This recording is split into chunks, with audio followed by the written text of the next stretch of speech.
On this episode of Beer, Blues, and BS, backed by popular demand, it's History with Howard. What are we talking about? I'll give you a hint. It has to do with war. Besides that, we're going to talk a lot of hockey because I've been working hockey. And Kidder's going to dive into the entire science of what in the world is a Colorado low. I know. Trust me, it's interesting. Yeah. What can I say? It's been a week. You're in a good place. Welcome to the show. It's Howard Blues and V. Mark Kidder. Pour a cold beverage, pull up a seat, enjoy time with friends. Triple B! Well, the Triple B sucks. Okay? Come on. Whatever, man. This is Beer, Blues, and BS. Online at beerbluesbs.com. Good evening, ladies and gentlemen, and welcome to Beer, Blues, and BS, the podcast about strange dimes and misdemeanors. I'm your host, Howard Blues, here, as always, with my co-host, the man, the myth, the legend, the Mark Kidder. Kidder, how you doing tonight? I'm okay. I mean, what the hell does that even mean? Honestly, I had a much better part to that front, little quip, but I forgot the first part of it, but it was something clever and misdemeanors. And I've been sitting here this whole time that we've been bantering back and forth trying to remember what it was that I had. And the best I could come up with was strange dimes, but I don't know, man. I was grasping at straws at that point. So basically what you're telling me is there's interest there and knowledge there like we have fans. And if I had a dime for every time and every fan, that made sense. We'd have 0 dimes! As I said, sometimes I have a really good opening line and then I forget it and it's like a mad scramble to try and remember what it was. And a lot of times those opening lines are just so out there and weirdly, abstract that it's hard to remember, like, what on earth was I thinking when I thought it up? But yeah, it was some weird thing. And then it was kind of interesting to put in and misdemeanors because I said, oh, that'll be interesting. But I forgot what the first part was. So yeah, it's all right. It's been a week, Kidder.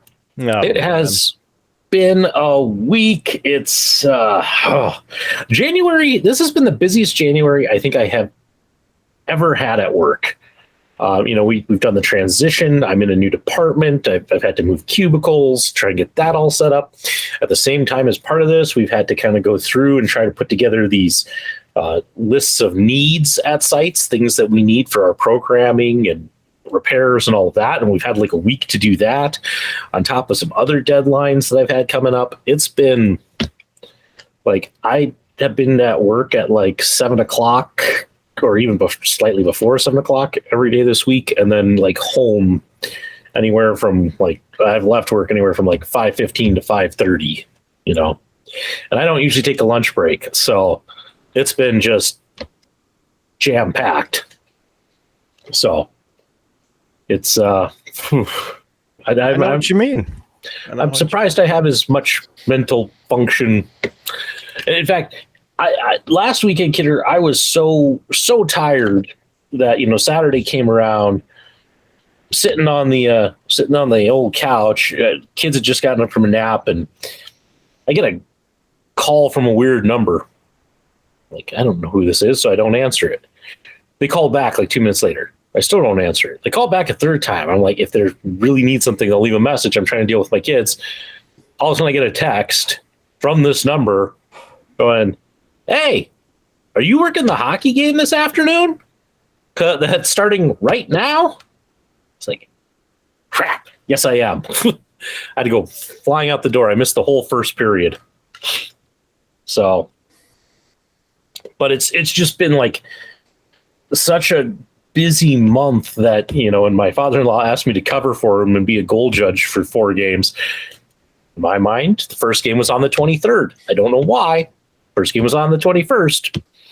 But in my mind, it's like, nope, 23rd. That's the first game. So that's kind of what my, just tells you just how out of it and tired I am. It's been rough, man. It's been rough. Yeah, apparently. Apparently. So, and man, I got some hockey stuff to talk about with you, Kidder. Yeah. But it's been a week and I'm thirsty. Can we just hop to what's on tap? I think we should. Great. I didn't get home until 8:20 tonight. Great. Yep. Great. Yep. Well, that's right. That's definitely time to start drinking. Yeah. So what do you got? You got something sitting by, standing by, something? Mm-hmm. I do. I do. Although I'm already kind of taken a little bit of offense at this. This is a beer from the 10 Barrel Brewing Company out of Bend, Oregon. But I have a problem because it's telling me to drink beer outside, Kidder, and it's cold out there. Mm-hmm. I don't really want to drink this outside. But this is a beer I got thanks to the local geek from his cousin in Idaho, and I'm guessing that you passed this one on to me, Kidder, because it is the Apocalypse IPA. Yeah, it is a West Coast IPA. I was trying to look at this can earlier to see if there's really any other notes. 6.8% alcohol by volume, no tasting notes. And then, yeah, it tells me to drink beer outside. So, awfully demanding beer.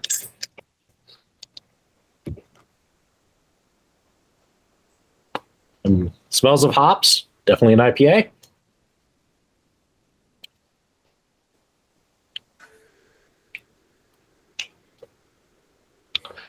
Huh. That look on your face. Well, that's a really watery IPA.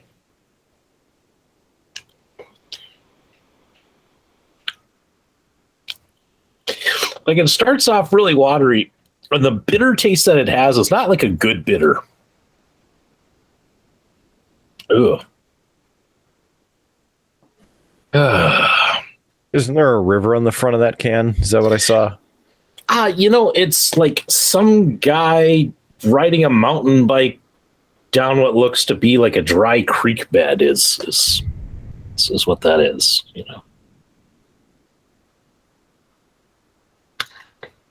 I'm only going to guess that this is called Apocalypse IPA because it was in danger of putting their brewery out of business. Gosh, I would give this like a 1.5. I do not like. No, thank you. I'll pass on a second. Ugh. Kidder, what do you got? Hopefully it's better. Let's see. Well,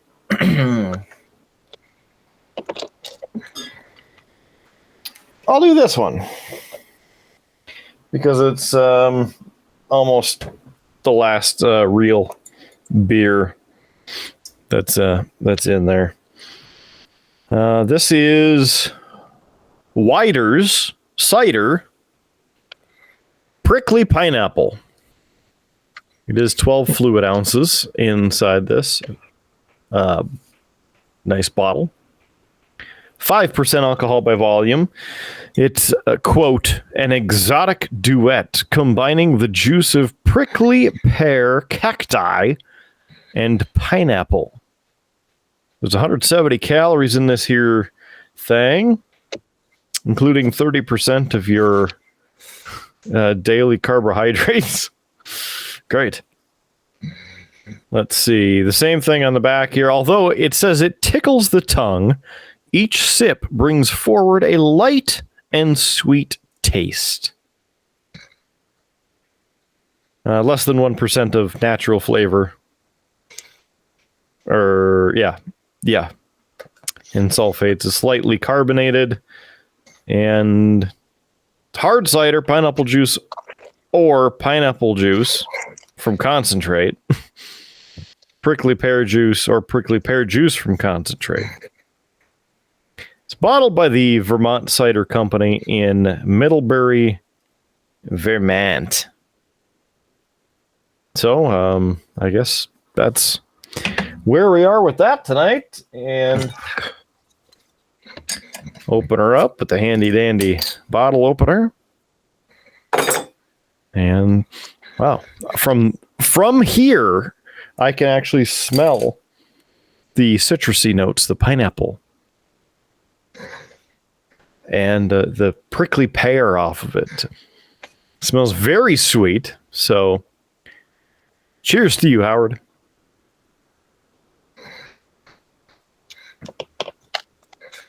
The first sip is actually delightful. Right away, you taste the pear, and then a smooth pineapple comes in afterward to give you a little bit of extra. Give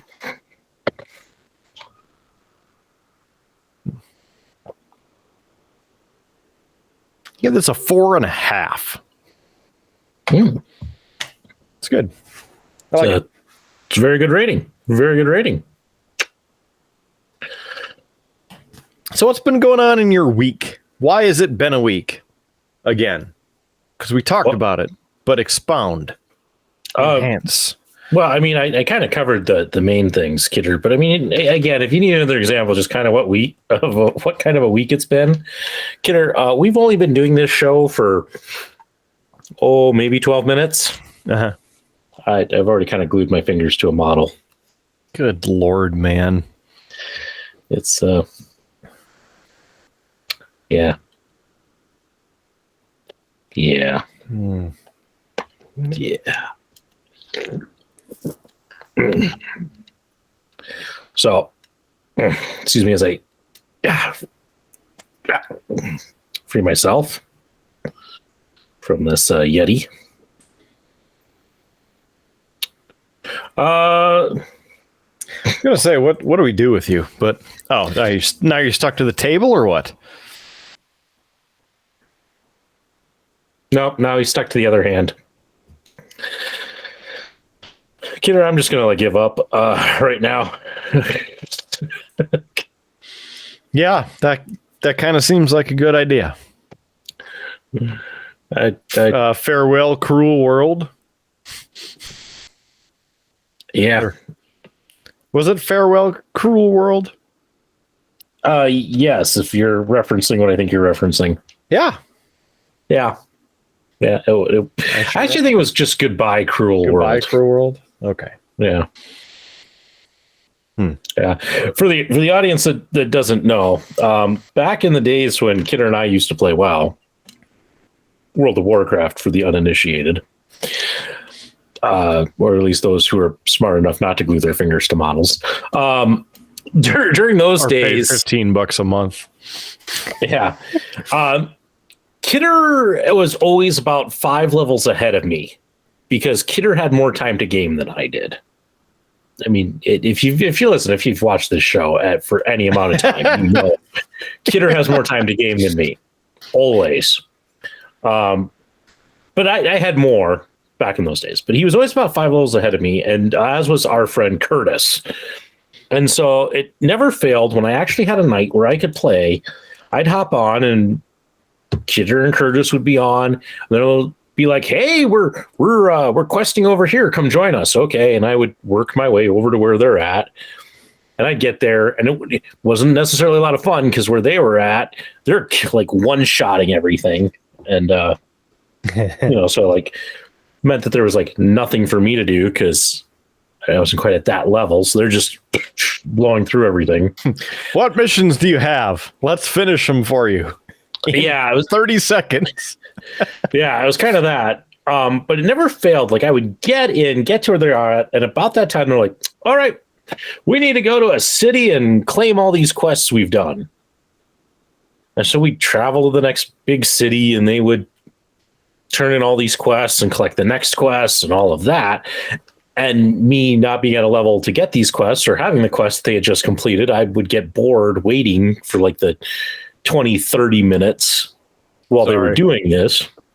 I had to entertain myself somehow because it was my gaming time. So it was in the Undead City. was one of them. Yeah. And while they were triggering all these quests, I managed to, one of my things I would do is I would try and get to the highest point I could anywhere in the map, by parkouring and such. And so I got up as high as I could, over kind of the river wasn't quite the right thing because it was green, but anyway, over that. And they were still doing that. And I took the time to program a macro in there. So that finally when they were done and the kid was like, all right, we could go. Where are you? I'm like, look up. And I could see Kidder down below. And he looked up. And as soon as he looked up at me, I hit the button for the macro. My avatar waved and it shouted to the world, goodbye, cruel world. And I then proceeded to jump off that high ledge. Not quite to my death, but needless to say, it was pretty funny. It's good. So the fun you can do in gaming. Yeah. So, but Kidder, I've been working a lot of hockey lately. So I've done 3 games so far this week. I get 1 more tomorrow. It's been a kind of a mixed bag of games. The first one was Legacy versus Mandan, and Legacy won. I don't remember the scores. It was kind of an okay game. I don't know what happened in the first period. I wasn't there. The second game, it's the game that was on the 24th, was Legacy versus Bismarck High. And I was a little worried because like the JV game went all the way to a shootout. And they went through like 12 shooters to like settle it. It was a ridiculously long shootout. But in the end, Legacy just outplayed Bismarck High. It was kind of sad, actually. Legacy looked really good, played really strong. The biggest critique I would give Legacy is they should have shot the puck more. Because the Bismarck goalie was not good, often lost the puck, often just didn't capture the puck, so there'd be rebounds. And if Legacy would have been shooting more and then crashing the net, they probably could have ran up the score. Like, yeah, they really should have done more of that. And then tonight's game was Williston versus the Century Patriots. And this game was bad, Kidder. This is not the kind of game I like to work. Because like at the end of the first period, it was 4-1. Great. I mean, all in favor of Century. But I hate these blowouts because it's the first period. It's 4-1. I think there were 6 shots on goal from Williston, and like this is like 20 from Century at the end of the first period. It was a pretty dominant performance. The Williston goal was a nice goal, though. It was a nice play.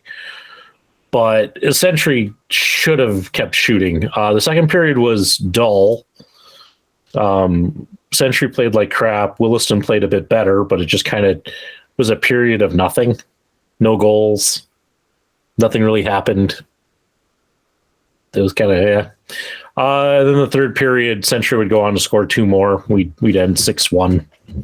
But it was definitely, Kidder, my piece of advice to any high schooler playing hockey, shoot the puck. Being a goal judge, I have this great kind of view down at kind of the goalie and, the crease and all of that. And you can see all of the lanes and all of that.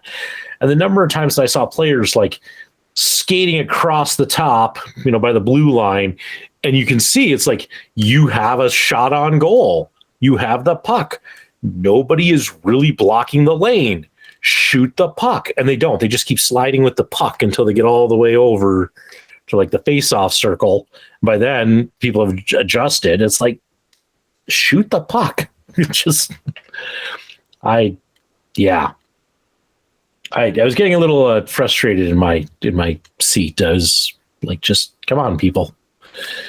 I get that you have set plays and you're trying to set plays and you're trying to set stuff up, but my God, take a shot every now and then.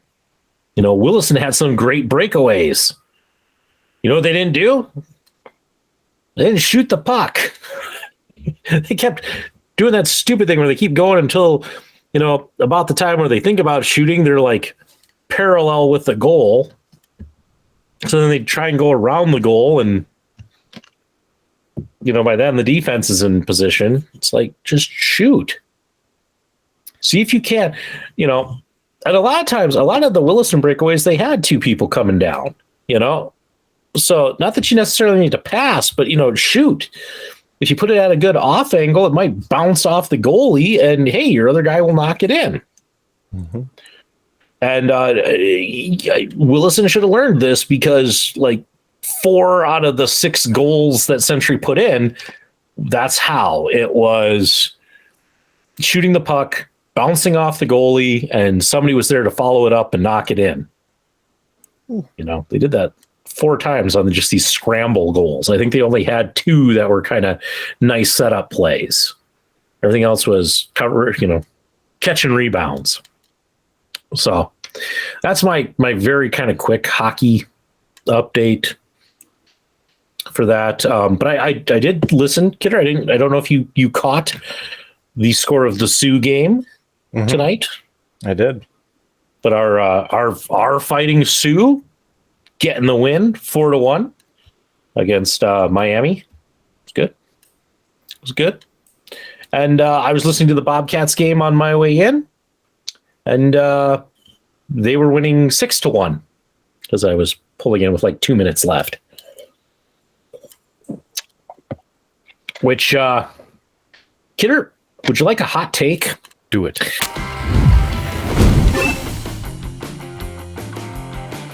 I get that being a commentator is hard, but if you are a commentator calling hockey, you should focus on what's actually happening on the ice. The guy calling the Bobcats game, Kidder, here's a call, and I apologize if I don't know the names of the players, but you'll get the sense of it. Brandenburg's skating down the ice. He's got the puck, and that's a slashing penalty. Wait, why is that not a slashing penalty? That should have very much been a slashing penalty. The stick is out of his head. Wait, what? Oh, the Bobcats scored. How did that happen? I didn't see that. I was so concerned with Brandenburg and the slashing penalty. He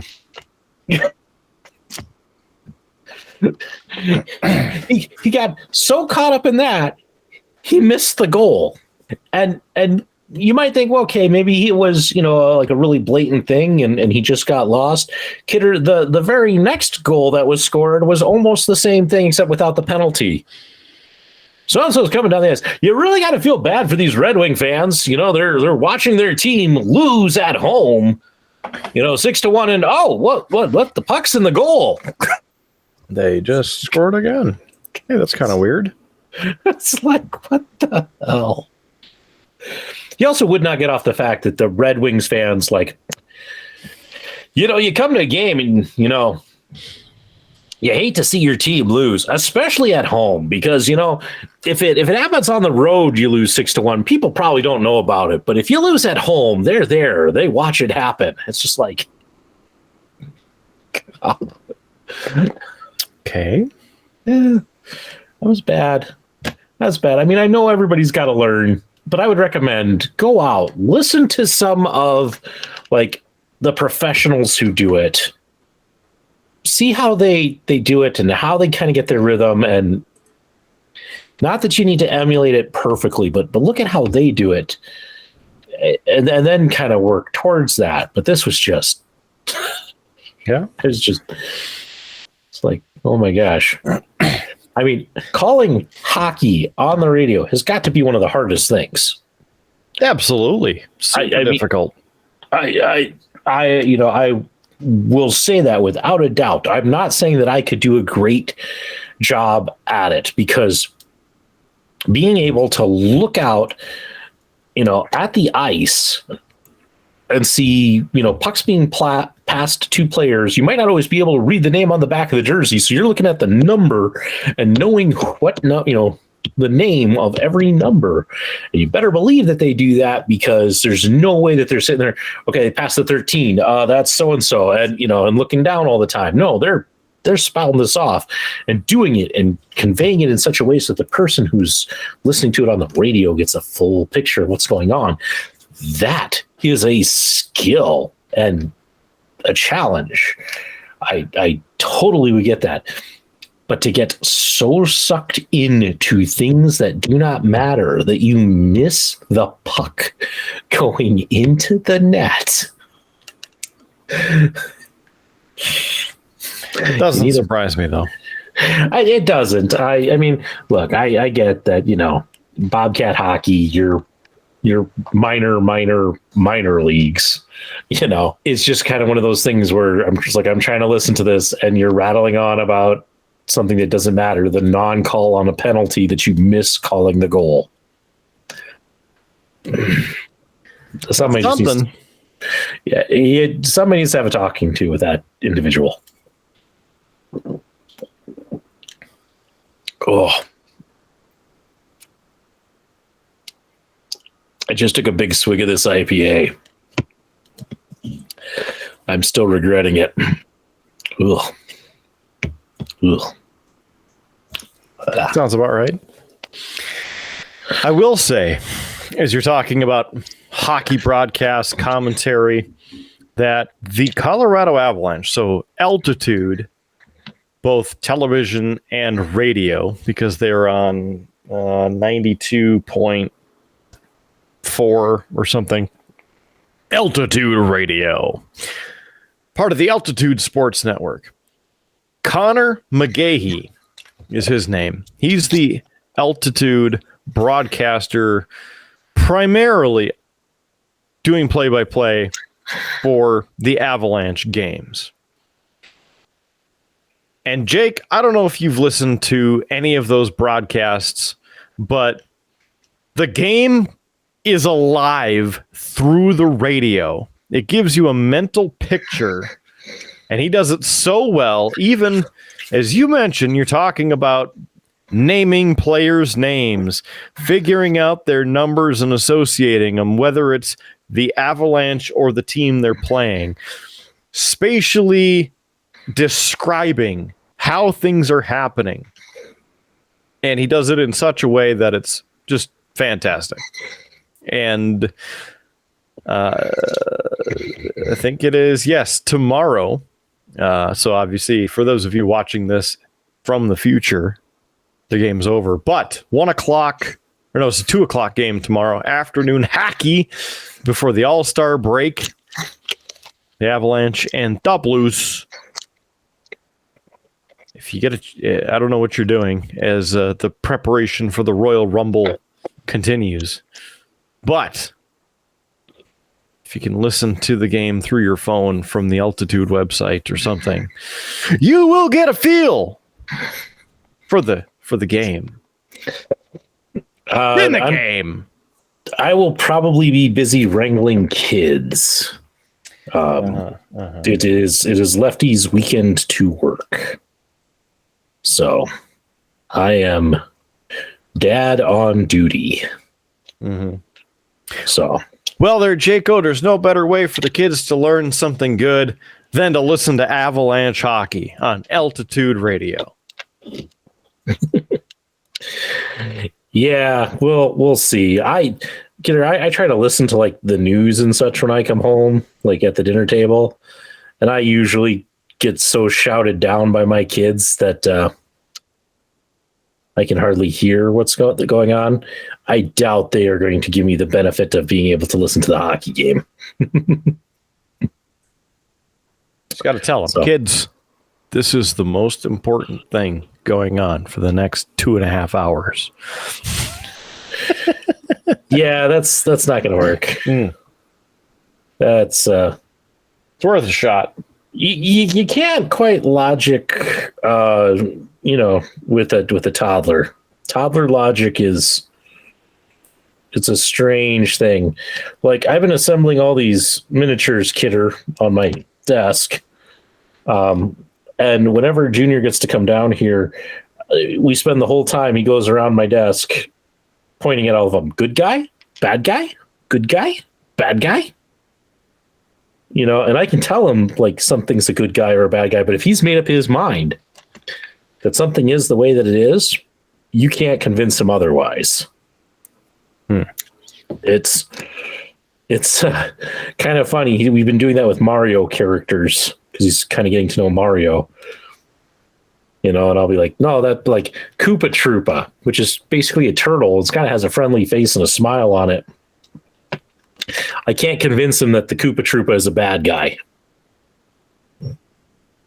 Every time I do that, he's like, nope, good guy. It's like, no, bad guy. No, good guy. So, toddler logic, man. Toddler logic. It's a thing. It also means, Kidder, I probably won't be able to attend the Rumble. Which I'm sad. Yeah, I'm actually very disappointed because, as you know, the Royal Rumble, my favorite pay-per-view of the year.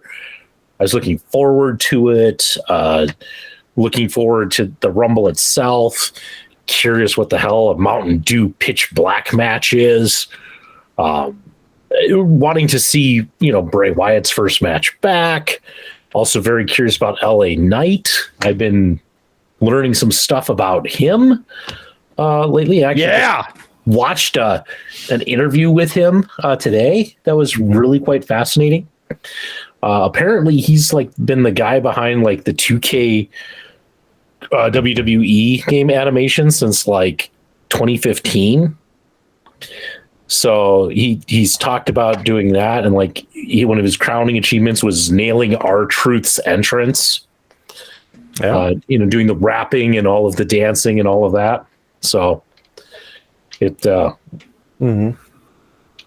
just a very fascinating guy to actually listen to. It's like his 20th year in the business. Really was an interesting interview to listen to and just kind of get to know him. He was talking about his moment with The Undertaker recently on Raw. And he said, you know, he's been around the business and he's heard all these guys talk about, you know, you hear that gong go off and people say, oh, you feel chills. And he's like, yeah, that's probably bull. He goes, no, it's real. You can't imagine what it's like to stand in that ring and have that gong go off. And you're just like, oh. It was a really good interview. Really, really fascinating interview.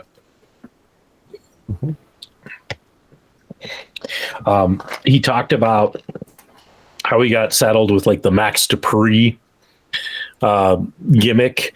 And then while he tried to pull that off, like he was requested to, he slowly started working in kind of the LA Knight stuff to kind of get that stuff over and kind of bring it back to a character that he's used to playing. So that was fascinating. It was very fascinating. He is a very interesting wrestler. So far, I really enjoy watching what he's got going on. And I hope the match tomorrow isn't stupid. Yeah, I hope so too. I worry anytime that they do one of these matches that you've never seen before, and you know, it's the fact that it's a pitch black match. It's like, what the hell does that mean? You know, and you just kind of got to hope that it's good and decent, not some crappy gimmick. I cannot figure out how to get this hand on this guy. So, Kid, are you excited for the Rumble? You know, I am, and maybe 10%, 20% of me isn't. Just we'll watch it, see how it is, go from there. Yeah, I know I saw some stuff that said that they're pretty sure The Rock isn't going to be there. That kind of ruins some people's ideas of maybe who's going to win or show up. I'm okay with The Rock not winning. Yeah, I am too. You know, mostly because I like the Rumble to elevate somebody and, bring somebody up. I want people to, come out of the Rumble who it's going to elevate them and not just always be, the person with the biggest name getting the push, if that makes sense. Yep.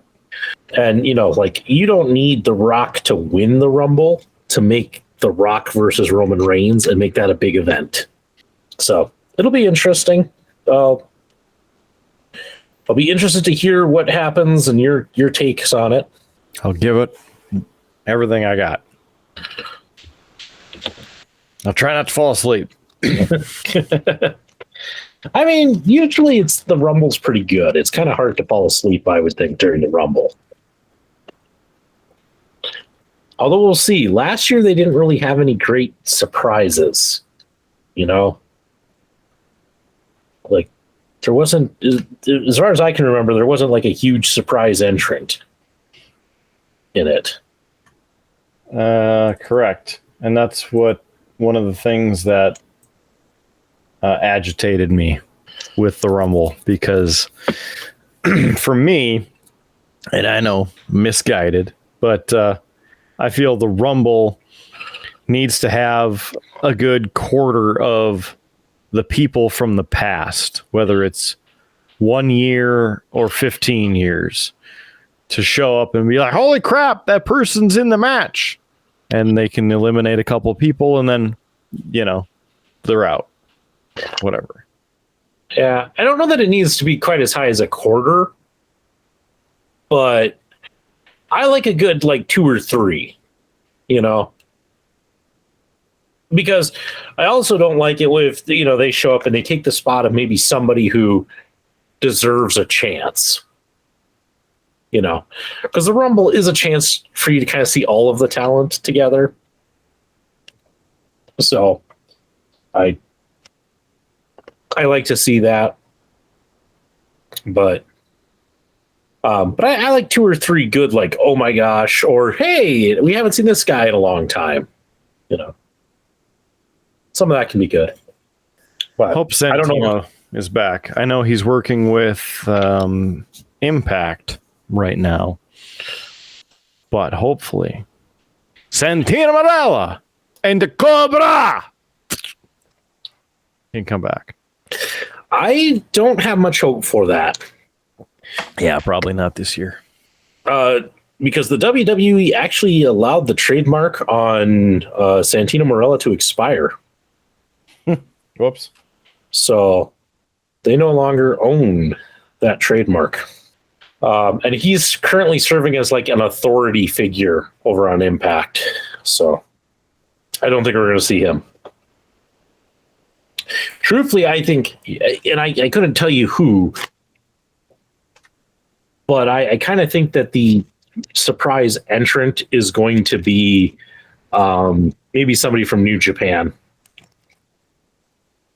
And I say that because we just had, or even Noah, we just had some of the talent from WWE finish off stuff with either New Japan or Noah. Like Shinsuke was just over there for a match. Carl Anderson had to, finish his title run with New Japan. So I could see maybe there's some agreement to bring somebody over. But I couldn't tell you who New Japan would do that with. Or Noah. But it's a thought, Mm-hmm. One thing, Kidder, I can tell you, because of where the Rumble is happening, I don't know if you saw this story, but Michelle McCool's been tweeting that she was hoping to get a call to participate in the Rumble, Mm-hmm. since it's right in her backyard. Right. And she tweeted out that she did not get the call. So she might still be at the Rumble. She just might not, or probably is not likely in the Rumble. Very interesting, because I would expect her to be in the Rumble, especially because she's still, that good. I'm guessing, and as my surprise entrant, I would say that Summer Rae will be showing up. That's a pretty good guess. Probably Molly Holly in one of her personas. She's been training, or is a trainer. I mean, she's been training the people there. Yeah, all a possibility. We'll just have to see. So yeah, but I am disappointed. I just will not be able to get down there. And it's not that I couldn't come down. It's just that with the two kids and the way that they are right now, there's no way they would sit through it. And so there's no way I would get to really watch the Rumble. It would be me chasing my two kids around your place the entire time. Mm-hmm. Mm-hmm. And, that's not enjoyable for anyone. It'll be good. It'll be fine. We'll make it work. Well, that's another empty bottle of glue. Because it's all on your fingers or what? No, I just used it all. Time to break open another thing of glue. Well, I have to say that last night was a disappointing game that I watched with our Colorado Avalanche. In fact, I thought you may have tuned in the third period because the Avs were up 3-1 over the Ducks, and then they just stopped playing for the third period and lost 5-3. Yeah, I didn't tune in, but that's a shame to hear. Mm-hmm. Mm-hmm. And we've been on a pretty good roll lately, so I think it was 6 in a row, and before that it was 1 of 7. 1 win in 7 games. And it looks like Landeskog will be returning in March is when he's scheduled to return. So let's see what happens.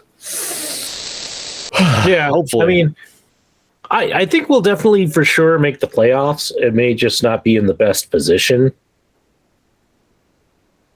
So we'll just have to kind of see what comes of that. But if we can make the playoffs and then get Landeskog back in any sort of good condition, then we'll be okay. Yeah. We'll be doing a little bit better. There was also a trade yesterday. Don't know if you saw that, but Avs and Sharks traded a couple players. Matt Nieto, if you remember him from the 17 through 20 seasons. Matt Nieto played for the Avalanche during those years and then went to the Sharks. He is now back with the Avalanche. And Jacob McDonald was one of the 2 people we traded there. And don't remember the other player who we received. And I'm drawing a blank on the other player we traded as well.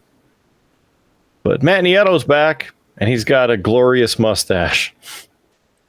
Nice. In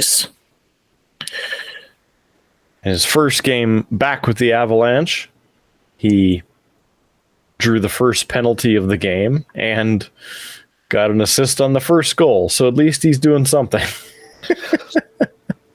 True. Better than trading for somebody and they don't amount to much. Kidder, you been watching anything interesting besides hockey? Anything crossing the old TV waves? Well, let's see.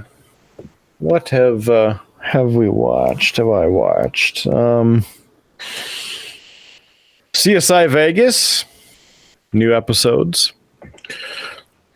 That's okay. It's not like the original CSI when it first came out, but still over dramatized in that sort of way.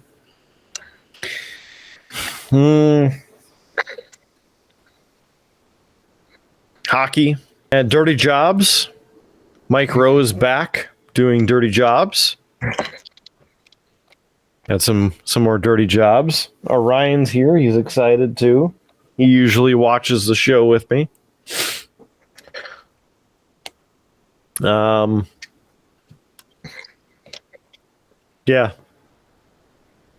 Kind of boring, really.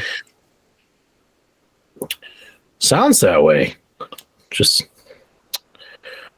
nothing must be striking the old fancy.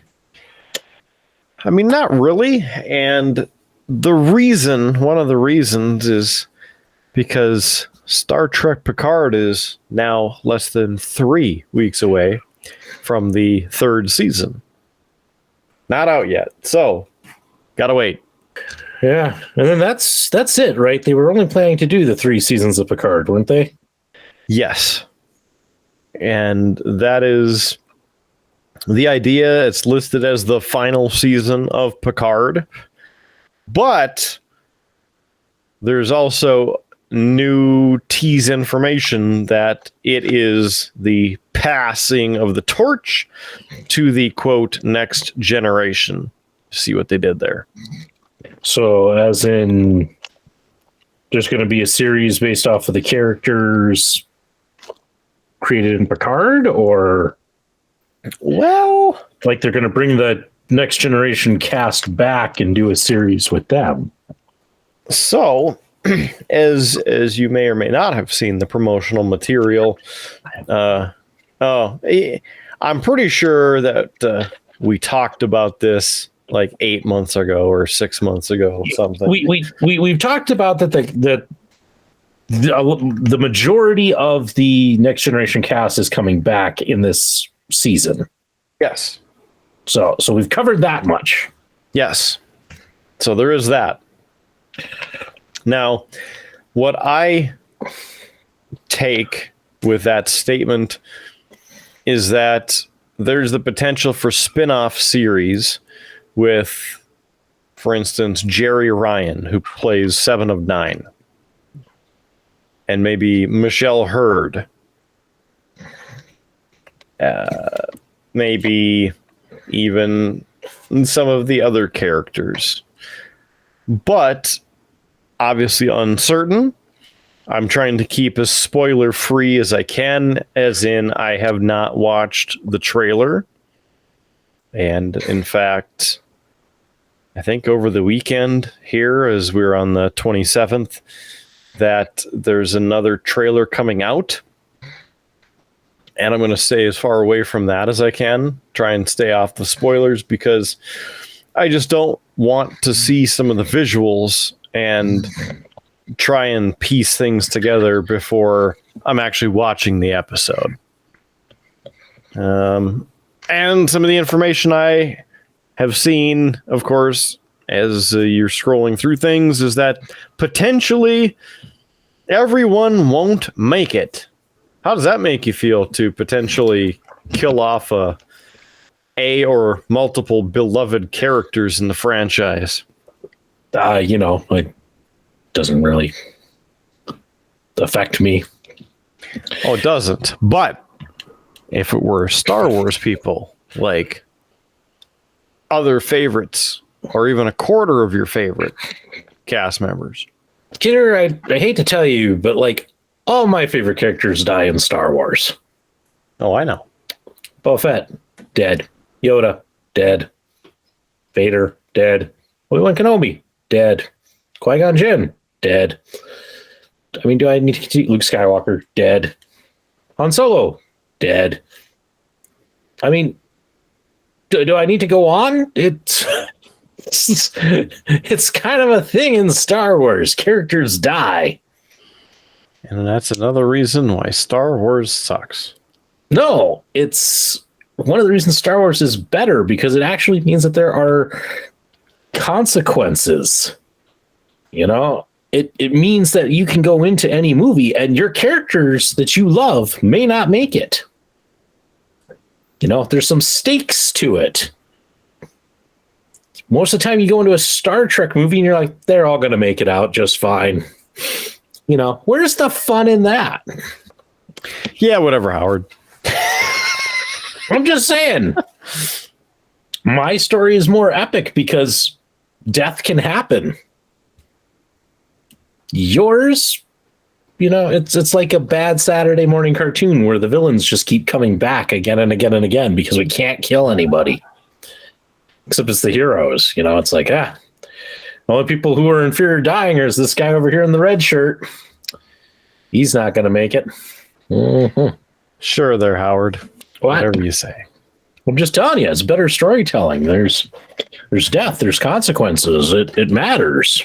You know, when you have Obi-Wan Kenobi die in A New Hope, you're like, oh my gosh, no. He was supposed to teach Luke how to use the Force. How will Luke learn to use the Force now? Bad writing. No. How's that bad writing? Mystical ghost is going to come back. So, okay, if we want to get into writer theory. Howard's triggered. No, I'm not triggered. I'm just saying. So George Lucas is a big believer in following the monomyth, which is a theory in storytelling created by Joseph Campbell. And it's this whole journey that your characters are supposed to go through. And there's certain stages that are supposed to happen. And one of them is death of the mentor. It happens. So you lose Obi-Wan Kenobi. Lord of the Rings follows the exact same thing. That's why Gandalf dies in Fellowship of the Ring. Death of the mentor. It's part of the process. It's one of the steps.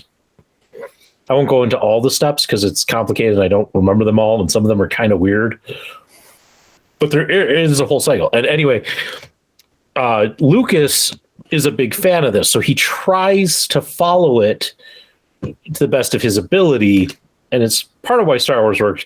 I will say he doesn't always do it very well because part of the monomyth tends to be the virgin birth, which is why back in episode 1 they had like Anakin Skywalker just like born out of nowhere. It's a little weird on that one.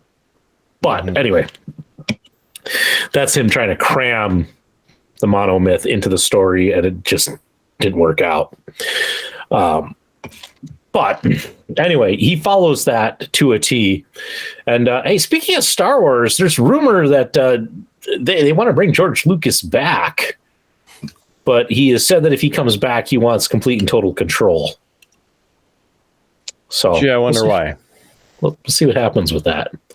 Well, I mean, if you're Lucas and you created it, you know, who's going to tell Lucas, hey, this thing you created, here's how it's got to go? It'd be like a lot wrestling related. It'd be like if Big D came in and you said, hey, guys, let me tell you how you guys need to do Beer, Blues, and BS. You know, we would just laugh at him. You know, I mean, we laugh at him anyway. Well, true, but I mean, we'd laugh exceptionally hard if Big D showed up on this and was actually like, this, you know, you got to get rid of the what's on tap segment. You know, we'd be like, no. Yeah, can't do that. Yeah. You got to give the people what they want. Yeah. Mm-hmm. And you got to troll Big D and then put it in the, in the chapter notes so he sees it and then watches the episode, because that's how we get views. Speaking of views, I wonder if Lane is still perusing our episodes now and again. No. Nah. No. How about people who maybe want to win a Triple B pint glass, much like this one? BeerBluesBS.com. You know, I would hope there'd be some people because, man, I hope I get to actually give this thing away, Kidder. I haven't really seen anybody sharing the stuff on their Facebook and tagging us, which is 2 of the 3 steps that you have to do to win this pint glass. So it's very simple. I'll go through it one more time. you gotta first subscribe to our YouTube channel. Bam! It's free, costs you nothing, and it's great. Helps us see that you care. The next thing is to share your favorite piece of beer, blues, and BS content to your Facebook page. Bam! That way, others can learn about the glory that is the Triple B. And then the third step is when you do make that post, tag us. It's as simple as putting at Beer Blues BS, the podcast. Bam! And that way it shows up in our feed that, hey, so-and-so mentioned you. And we can go, great. We see that. We see that they're subscribed to the YouTube channel. They get entered in to the drawing.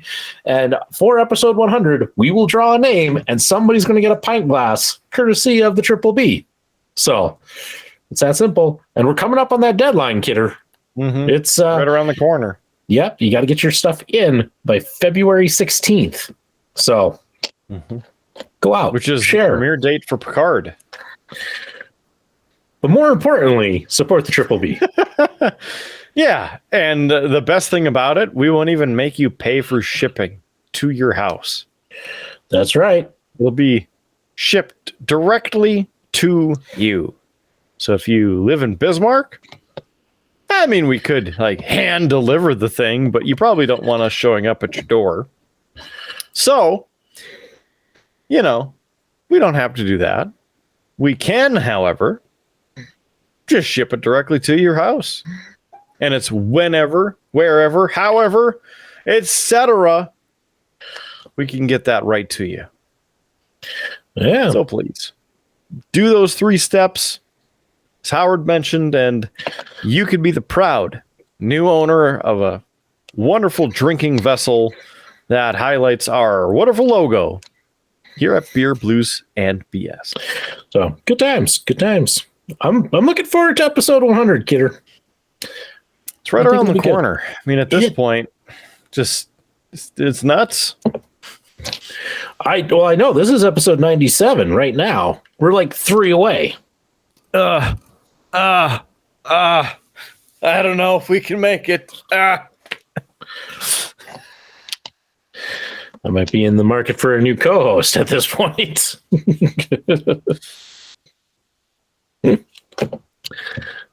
Maybe, but probably not. Let's be honest. I mean, I'd have to find the right person to do it with, and that could be a challenge. That could be work, actually. Having to train them in. Yeah. And then, you have to maybe hold a contest to pick your new host, and then nobody applies. No, you got to do the old Jeopardy thing, We're gonna have a bunch of guest hosts, get a couple that people are really going to be excited for and think, man, that would be great if they would actually be, there'll probably even be an internet campaign for who they think should be the host. And I totally ignore that and go with somebody else until the ratings flop. And then we bring back other guest hosts. I mean, they're just a guest host, not the permanent host. Yeah. Imagine if they did that to us. It'd be like Rum Rock and Rumors all over again. I wonder what those guys are up to. Yeah. That's what we should do this year for Halloween, Kidder. When we get to the Halloween episode, we should do a Rum Rock and Rumors or April Fool's Day. Either of those on a Friday. That'd be the question. We could do it, but you got to shave your head for it. Not happening. Oh. Not happening. Man. I do not think the missus would give permission for me to shave my head. Your hair grows pretty fast. It'd be 2 days and it'd be back to looking like it is now. My poor wife, she's so tired. I saw her for a little bit this evening when I got home, and we were just kind of exchanging some notes. And she looks at me and she goes, "Oh, you got a haircut today." I'm like, "No, I didn't." She's like, "Well, when did you cut your hair?" I'm like, "A couple weeks ago." She's like, "Oh yeah, I'm really tired. I'm going to bed." It happens to the best of us. I get it. I get it. Yeah. Kidder, I'm having some trouble over here. I'm working on a couple of trolls. Big D? Well, I was going to say they aren't cooperating. I might have to, put in a call to Big D to get his kin in line. One of those, damn it, Big D, get your people acting right. I'm telling your people to figure this out. So you talk to your people. My people are talking to your people. Get this going. Figure it out. You'd be so confused. Mm-hmm. So confused. Yeah. Let's see. I was trying to think, Kidder, if I've been watching anything new. Not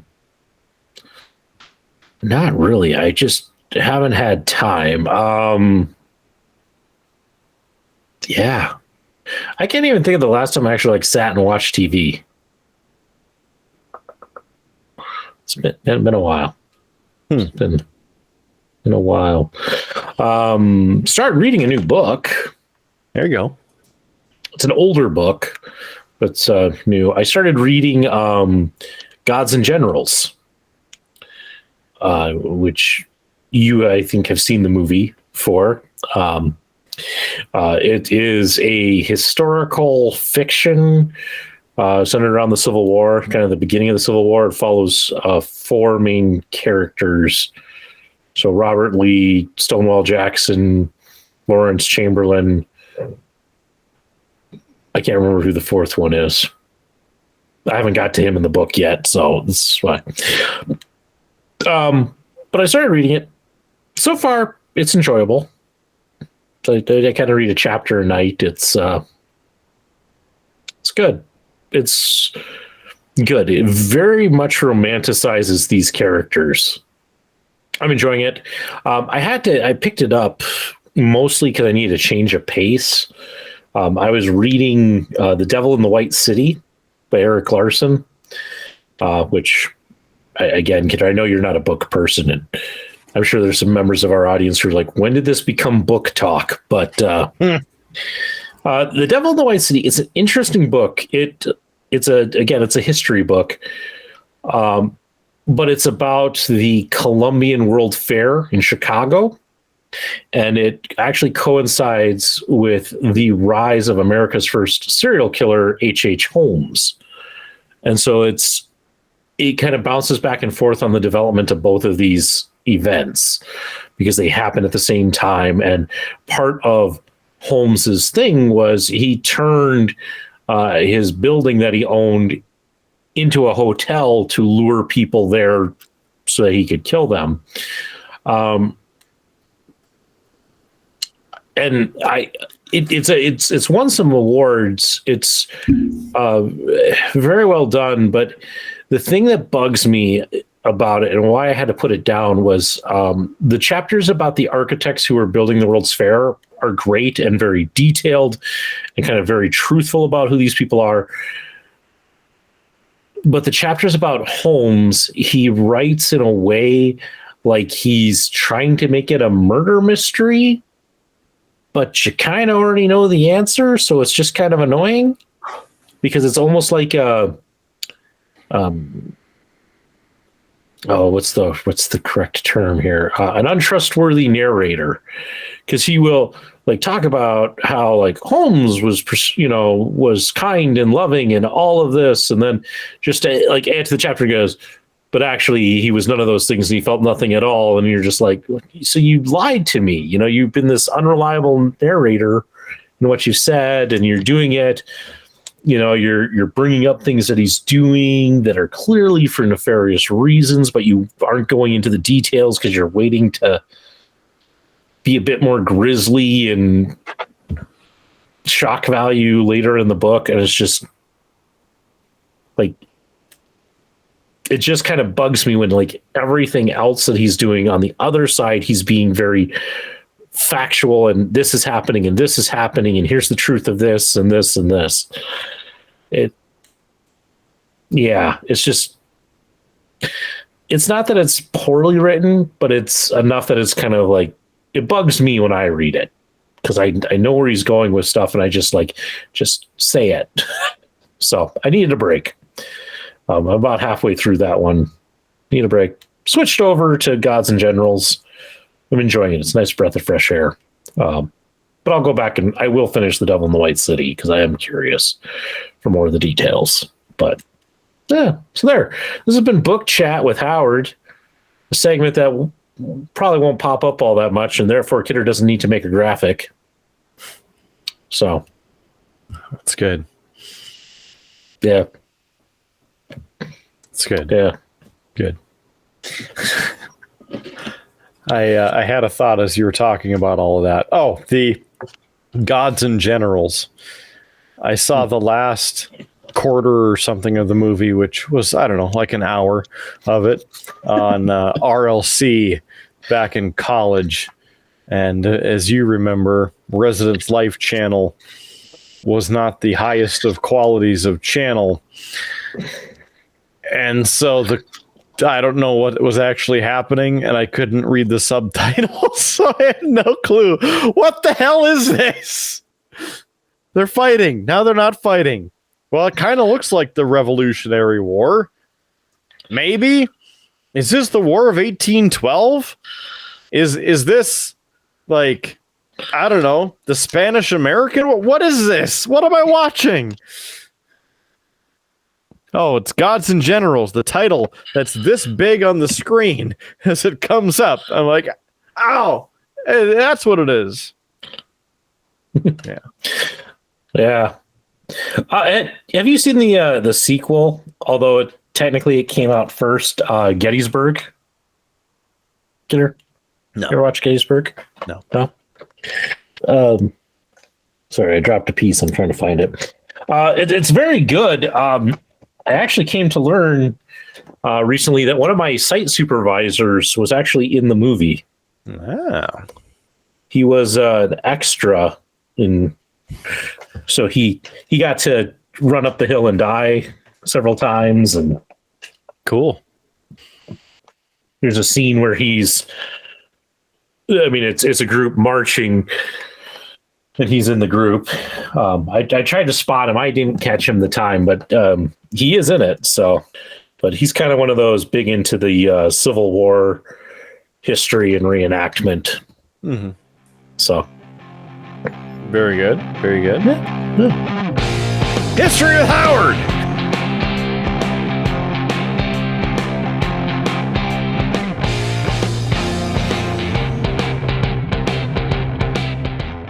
Kidder, are you big into the Civil War? I know you're big into World War II, but but I didn't know if that expanded into like the Civil War at all, or if you just mainly focused on World War II.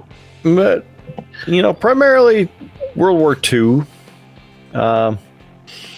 Some interest in World War I, although with how that is and somewhat the lack of technology. World War II is really the push for more technologically advanced things, right? And you just saw better equipment, better everything popping up. So that's kind of what interests me about it, with the battles, the technology, things that happened, versus like World War I. And even the older wars, back to the Civil War. It's almost harder to grasp the scope of it.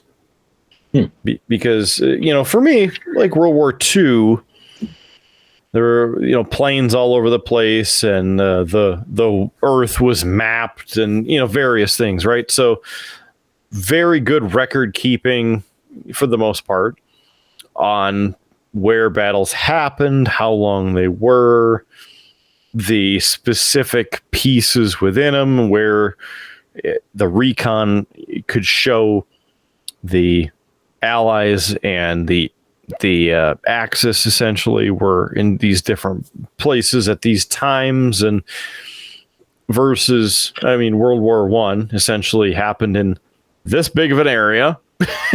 Here it is. They didn't go far. You know, all these tens of thousands of people died in this little tiny area. And, you know, the Great War, yeah, I mean, it was a huge toll on the planet, but just a tiny little area comparatively. And then even with the Civil War, record keeping was okay, but just not the same, if that makes any sense. You know, the battles of certain areas are documented very well, but I don't know. Maybe there's some other shenanigans happening during like the Civil War that we just don't know about. Untold stories of the Civil War.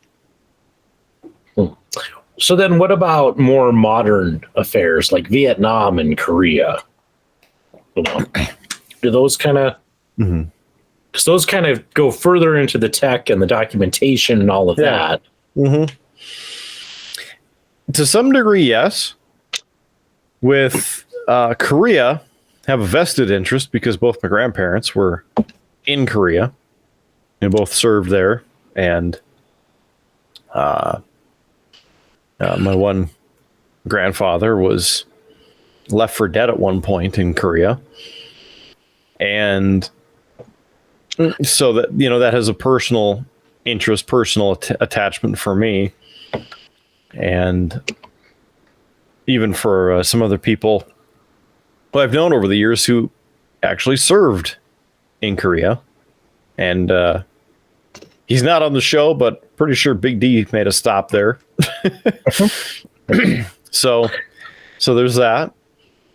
With Vietnam, it's interesting and weird at the same point, because and the same thing, even fast forwarding to Afghanistan, all the technology, all these different pieces and tools, but yet it still has to be broken down to the very basics of infantry, guerrilla warfare, those sorts of things. And so all the technology in the world, but yet it almost doesn't matter. It does, but it doesn't. So it's kind of weird in that sense. But I'm also weird, so. No, it's that's it. It's just I was curious because I've always known that you're a big kind of World War II fan. Because I know you've collected a lot of like movies and shows and documentaries on World War II. Yep.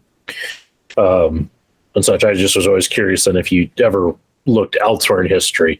But I get it. I mean, everybody who tends to be into history, they kind of have their area of history that they. I'm more into like the Plains Indian Wars. Tends to be my cup of tea. A little bit more. Just kind of, I don't know, thing that interests me was, I guess, places I've worked and such. It to me has a little bit more of a story that I'm interested in, and because some of that does take place during the Civil War, you see a lot of people from the Civil War play a part in it, and therefore I kind of have followed the Civil War a bit because there's a connection, and there's quite a few people who found both failure and success in the Civil War who had an effect then on the Plains Indian Wars.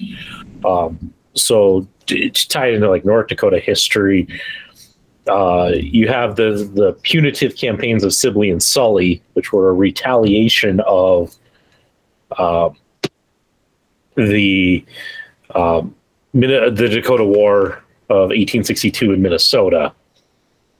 And that campaign is kind of spearheaded, or at least kind of from the organizational chart, by Pope, General Pope.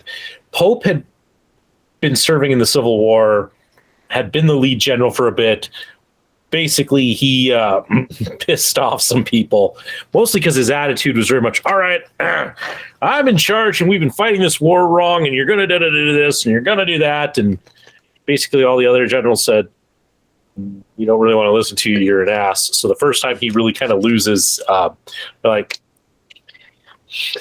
you're going to go serve over here in the plains and kind of get out of our way. You have that. Sully is kind of the same way. He loses control of his troops. They rebel. I think that was at Chancellorsville.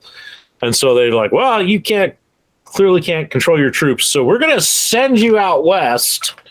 And so both of those guys are kind of trying to get back. Even Custer,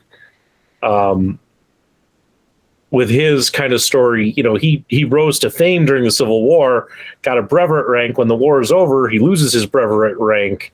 It's back to a lieutenant colonel. He wants to get to a general. He wants to get more glory because he's even thinking about a presidential run. If you're going to do that, where do you got to go? You got to go to the plains because it's the only spot where we're engaged in combat. So you look at some of the things like his massacre at Washita. Why? Because I'm going to have this conflict. I'm going to kill some Indians and I'm going to be a hero and get up in my ranks and all of that. So you see that, and you see Sully trying to do the same thing and Pope trying to do the same thing. So there's some ties into that where it's that this is how I'm going to get my fame. Yeah. And there, by errant of the roundabout, History with Howard. Yeah. Got to use that graphic again. Yeah. Not so dusty anymore. Yeah. Work that in there. Somewhere the local geek is cheering because I think he's one of the bigger fans of History with Howard. There you go, local geek. That one's for you. And as you said that, I can hear him go, yay! And now he might be laughing because if he did actually go yay and I called it, then he's laughing even more. Thanks for being a fan, local geek. We appreciate you. Well, not that we don't appreciate, you, our other fan or fans, if there are multiple of you listening or watching. Thank you. Yeah, especially you, Greg. Glad to see you around. Good guy. I gotta go get more beer. Wonder if Mr. Boucher is going to be working anytime soon. Gotta go visit him up at the store. Haven't seen him in quite a while. Hope he's doing all right. Yeah, I was going to say, I mean, he did feature on the show for a little bit, where we seemed to be talking about him quite a bit, and then just kind of stopped. But, yeah. I mean, Kidder, you can feel free to have a What's on Tap round 2 if you'd like. I'm drinking tea because, as I said, Lefty is working this weekend, so I'm parent in charge. So I've had my one beer for the night. Yeah. Don't want to disappoint, but I may have to be a taxi soon. So. Yeah. You're working for Uber or Lyft? Neither. Yeah. Insert clever thing here. Wifey Transport LLC. Well, it's part of being a good husband. That would. That's what it is. Listen, I'm just trying to make you look good, man. If you're gonna, take it. Well, thanks. That's what I thought the lights were for. The accent lighting and these lights over here. Oh, for a second I thought he glued his face to the counter. I have just been dropping every piece tonight, Kidder. If you glued them to your hand, you wouldn't have to drop them. I know. The thing about it is anybody who watches this is going to be like, man, that Howard is just terrible at the whole, where the hell did that piece go? Hobby side of things. But one should not try to hobby and podcast at the same time. Where the heck? How did I lose this piece? I shouldn't have laughed because just watching you search is more entertaining.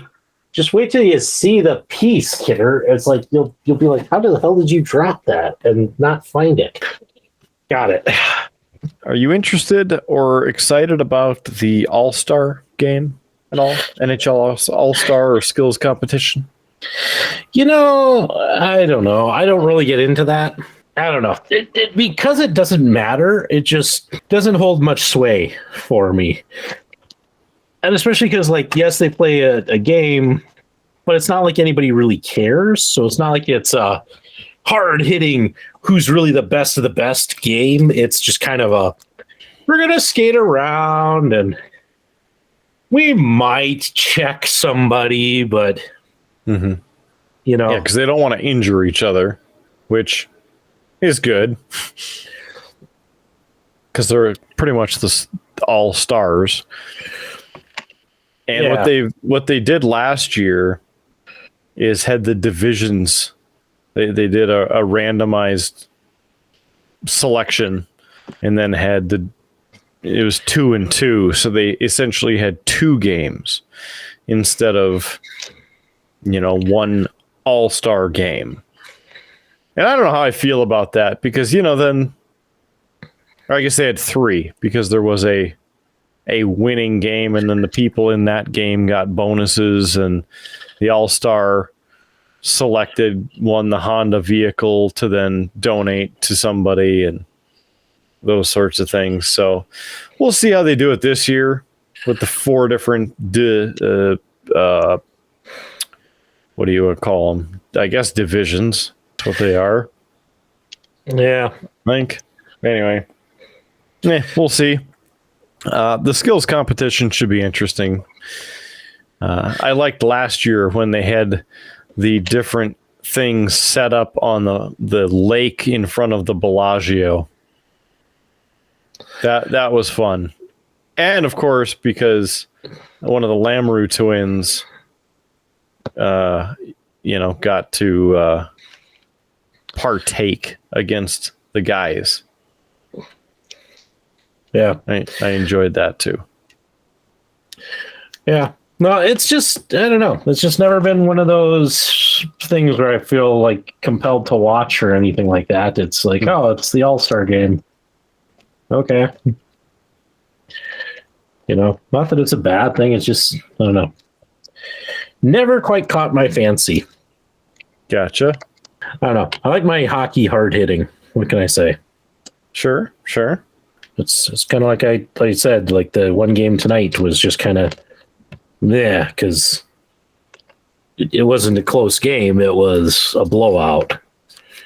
And not even in a fun way, It was just, it's like shooting fish in a barrel. And right. Yeah.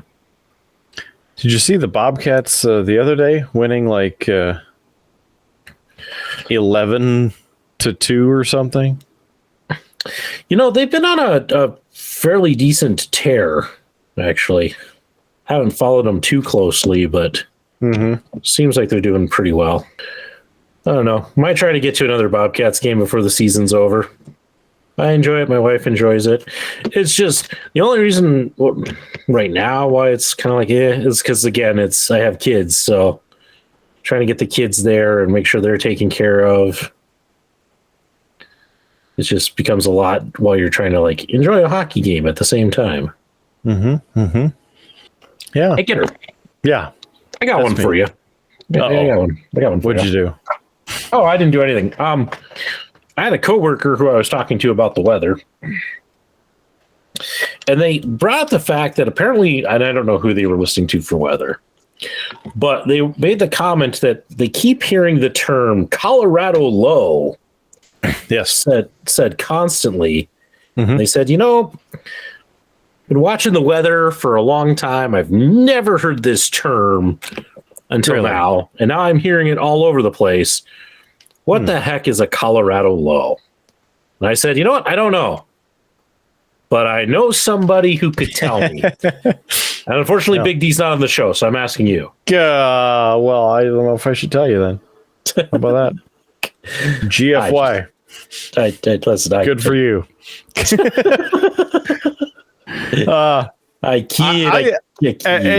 When you said that, like, I haven't heard this term, and then suddenly I hear it all the time, I actually thought you were going to say the phrase atmospheric river, because a lot of people have been using that term because of the excess moisture and systems that have been caught within the jet stream flow over the Pacific coming onshore into California. California, and causing mass flooding and problems through California and into the Sierra Nevadas. So atmospheric river is what they're calling it, and essentially it's just a lot of moisture moving through the jet stream, a lot of systems.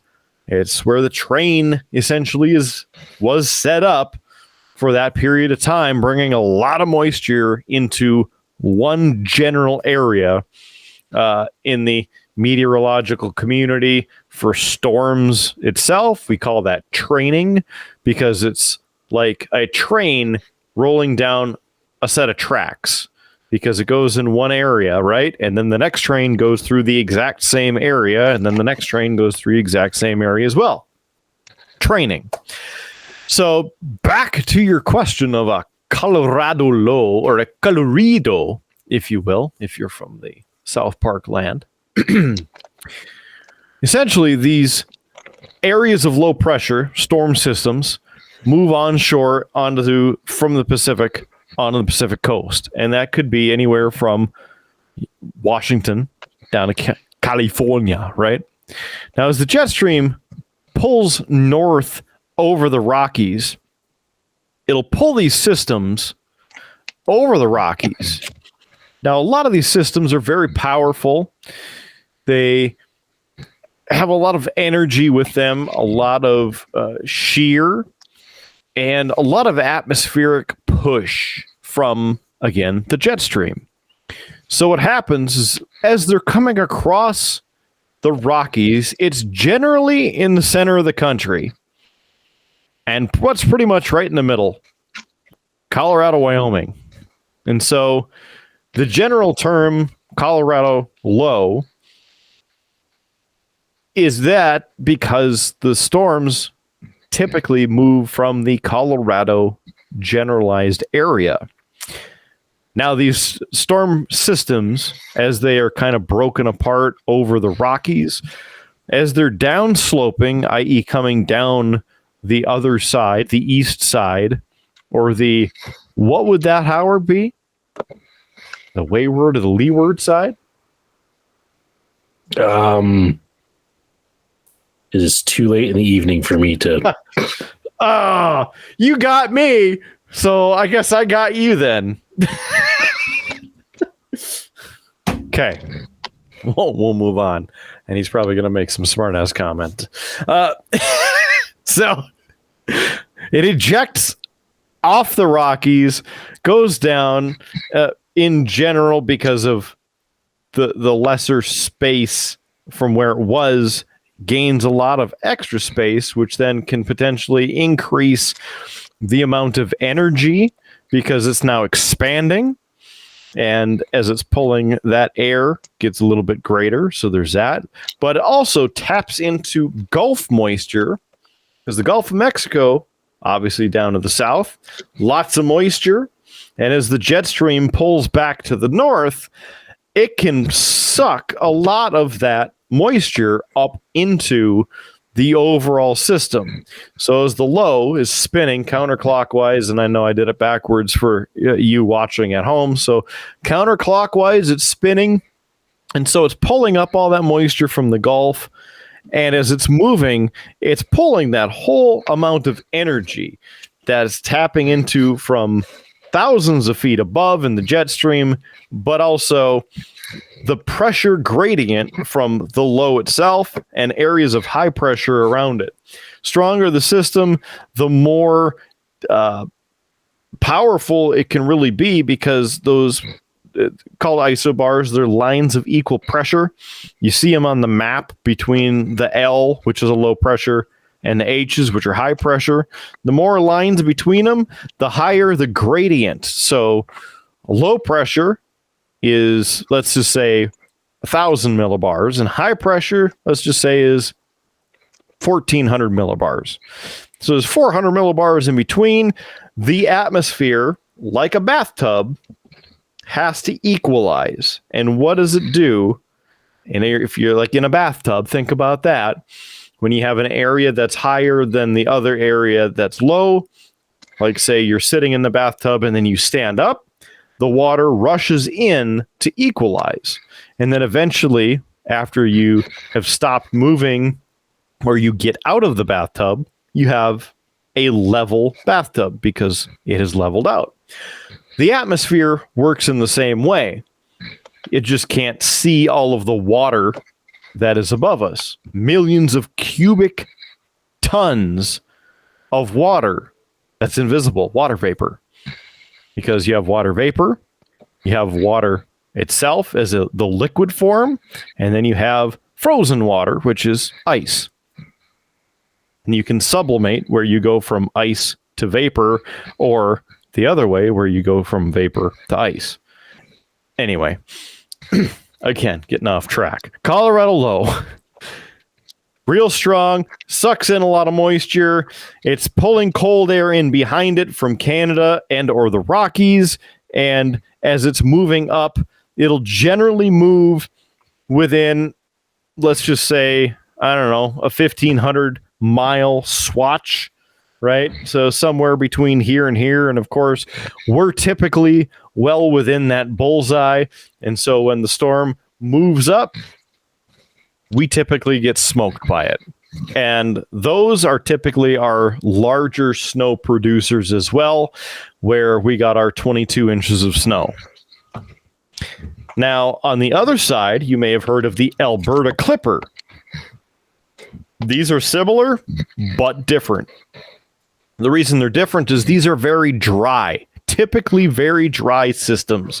And they, low pressure system, much in the same, still moving in its counterclockwise form, will form in Canada, and for us, really gain strength over Alberta and then dip straight down, typically across North Dakota, South Dakota, and into Minnesota.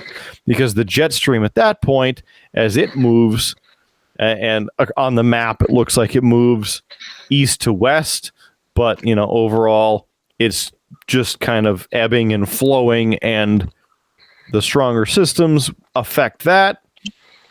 And that also affects the storms. So it all just kind of works in tandem, because remember, the Earth is a bathtub and it has to equalize.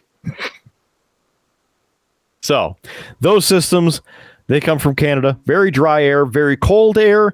There will be some moisture accumulation with it. The storm system that we just had was an Alberta Clipper. We received around 2 inches of snow, but it also sucked in enough warm air from the south where temperatures rose to 38 to 40 degrees, causing freezing rain, sleet, and actually rain in certain parts of the storm for a somewhat short period of time, 3-4 hours, before the cold air really sunk and pushed a lot of that out. 62 mile per hour winds with that system last night in Williston. Here at the House, 46 mile per hour wind reading was recorded up on the roof. And as those systems move, yeah, they pull in some warmer air, and then they can mesh and kind of change with, again, how they develop and move through the country. But for us, just a quick little shot of snow, and they're usually very fast moving. Colorado lows will often move much slower. So a day or half a day for for an Alberta Clipper versus a 2 to 5 day event, which is what we had a couple different times. All right. Did I answer the general question with asking and then answering my own other 12 questions? I think you answered that in so much detail and way more detail than I probably needed or such. I'm not going to be able to relay that to the person who asked me.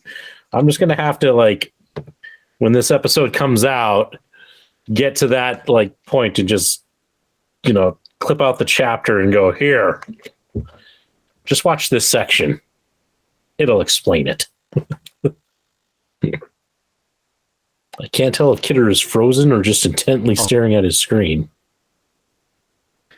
I apparently lost a network connection briefly. Oh, that's kind of interesting.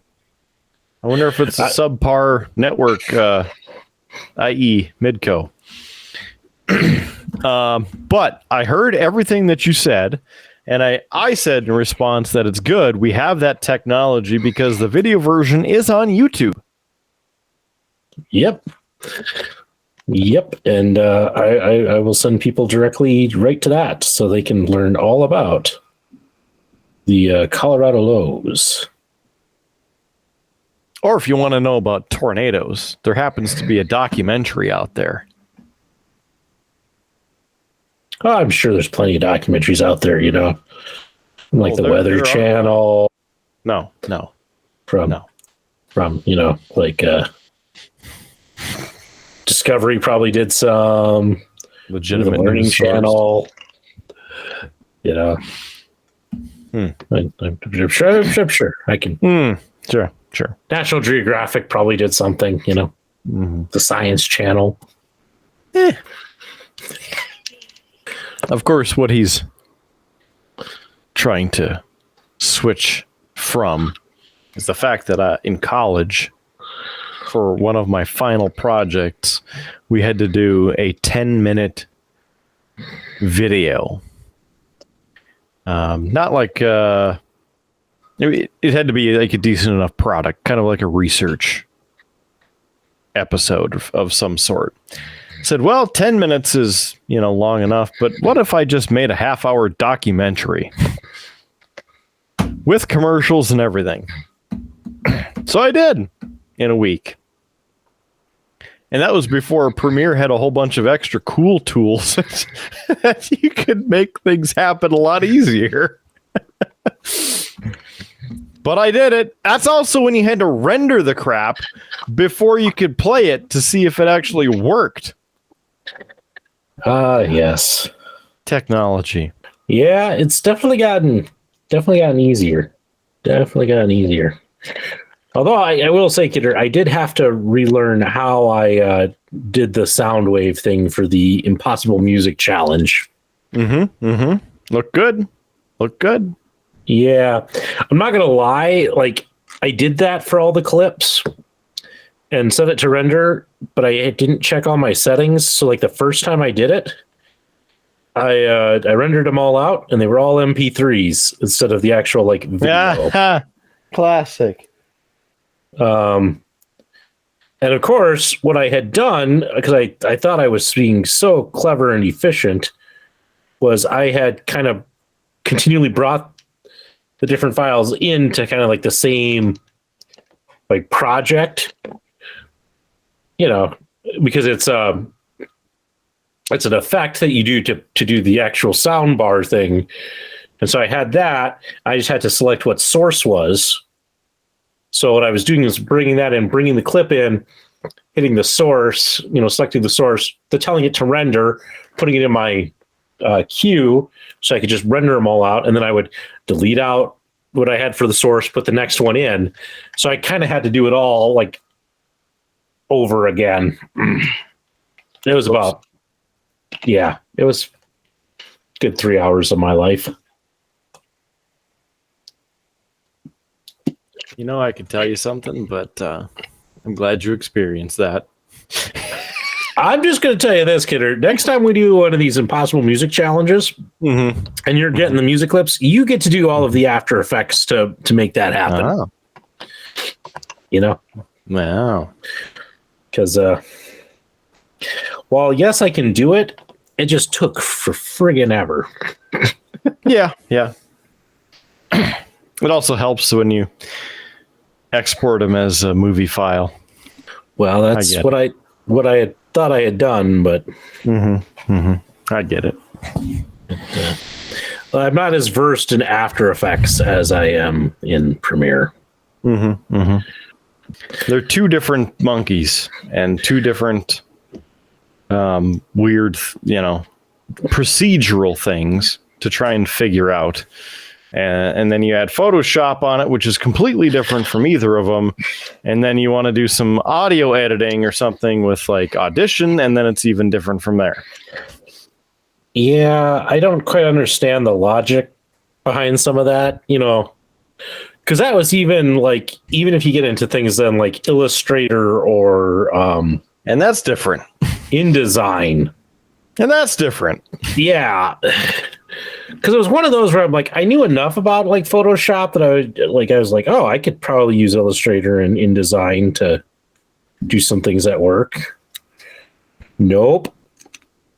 Every time I try, it's like, oh, I got to go learn how to do the basics. It happens. So, it's all right. No, it's all right.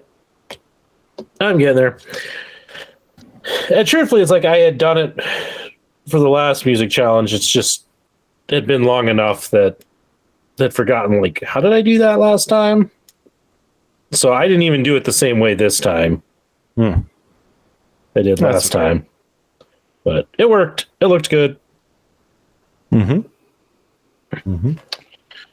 it worked. I'm happy. All good. All good. So. Yeah. It's very good. It's something else is very good. What? Cheap plugs. Are you saying, Kidder, that we've been talking for quite a while and we need to wrap this thing up? We probably don't need to, but it seems like a fitting point. We've complained about enough for tonight. Fine. We can. We are coming up on the 2-hour mark, so that's. We were getting to that point. I was going to say it anyway, so no. You beat me to it. Would you like to actually say it? No, I kind of said it. It's all right. People are kind of used to the fact that we sometimes mess with our own catchphrases by saying them in different and weird ways. Oh. Has it been a week? It's been something. Oh. And now Freya found the bottle cap, which, again, from Wider's Cider. It'd be totally cool if it would focus on it. But there you go. Look at that. All right. Anyway, here we are, beerbluesbs.com, our website. beerbluesbs.com. A lot of people think that it's beers, like there's multiple beers. And yes, sometimes we do have multiple beers on the show. But truthfully, it's only one beer. And multiple blues, because they are the blues. We are the blues. And it's full of BS. So beerbluesbs.com. There's Freya hanging out in the background here. She's checking out the Triple B set, making sure it's well decorated and properly illuminated.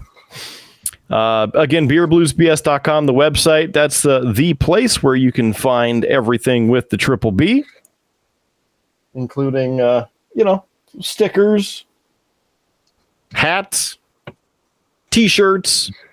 Most importantly, I think, the pint glasses.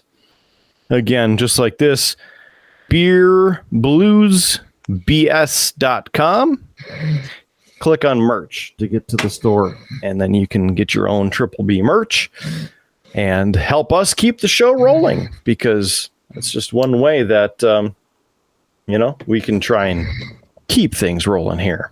The other way you can help us keep the show rolling is by buying us a beer or buying us around. Click the Buy Us a Beer button there, beerbluesbs.com, and choose your amount, type in a comment, submit, and it comes straight to us. beerbluesbs.com. gents.com. Make sure you subscribe for free on YouTube. Click the thumbs up on the episodes. We would certainly love for you to be part of the show there. Again, beerbluesbs.com. Click YouTube. You can watch the video versions. You can also listen to the audio versions there. Also, if you have the various audio platforms that are out there, such as iHeartRadio, Pandora, TuneIn, Stitcher, IMDb, Amazon Podcasts, Google Podcasts, Apple Podcasts, and more, search for us on those platforms, Beer, Blues, and BS. Please subscribe, please share, please like. 5 stars, please. We appreciate it. Help us get to the masses and help share the goodness of the Triple B.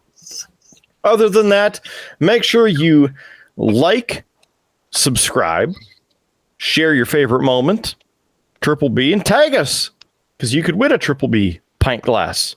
And Howard talked about all those details earlier in the episode, so you'll see it in the info on the show notes, as well as earlier in the episode, if you missed that part.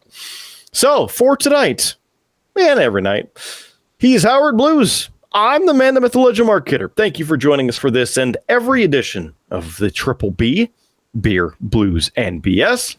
Remember to keep your glass at least half full. There's free beer tomorrow, and we will catch you on down that snowy Tuscan highway. Have a good one. See you on the next Triple B. You have been listening to a UA production of Beer, Blues, and BS. If you enjoyed the show, help others find out about it by rating the show or leaving a review at your podcast listening service of choice. Thanks for listening, and may your glass never be empty.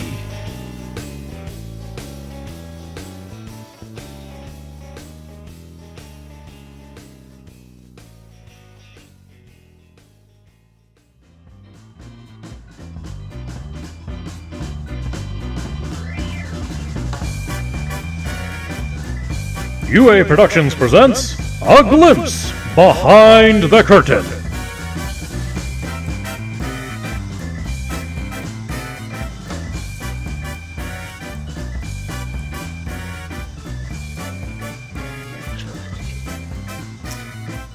Kyle is now playing American Truck Simulator. Breaking news.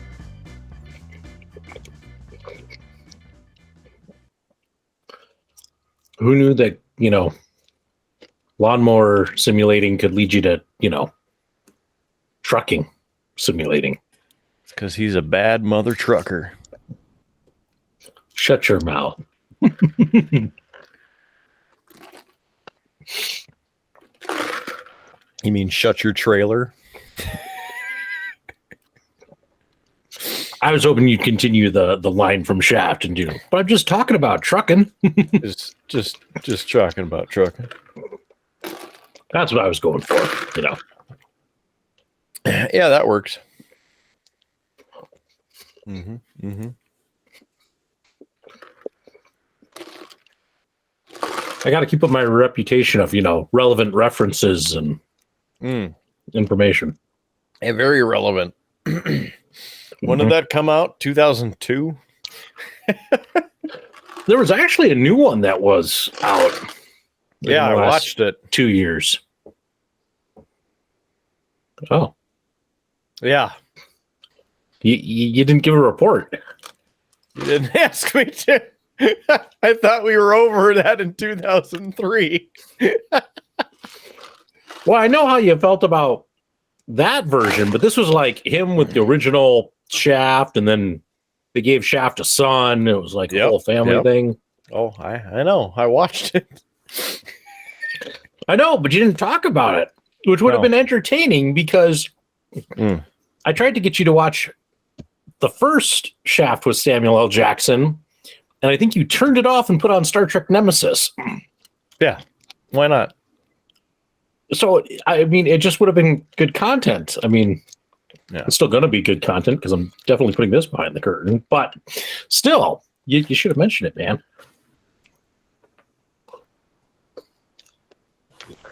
Maybe I was eating a burrito at the time. I don't know.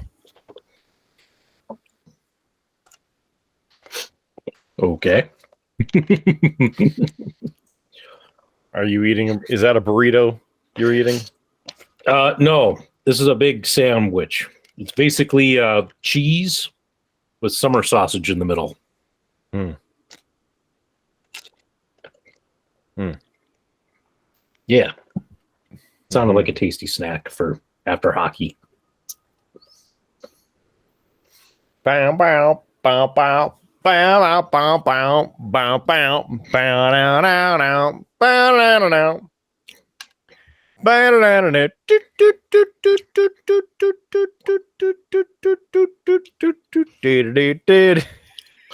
See, the theme song's grown on you already. Maybe if we use that version, then we don't have to have or pay for any rights to the one that we're using.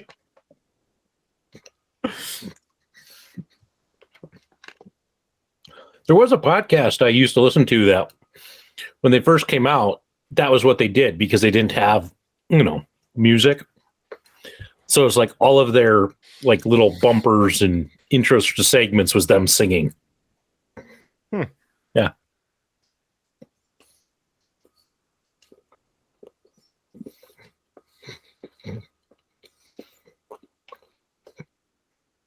And some fans made the music, and that was that. I guess we need fans first. Yeah. That would help. I mean, the local geek can't do it all. Yeah, our one fan. Thank you very much, Local Geek. We appreciate your patronage. Oh.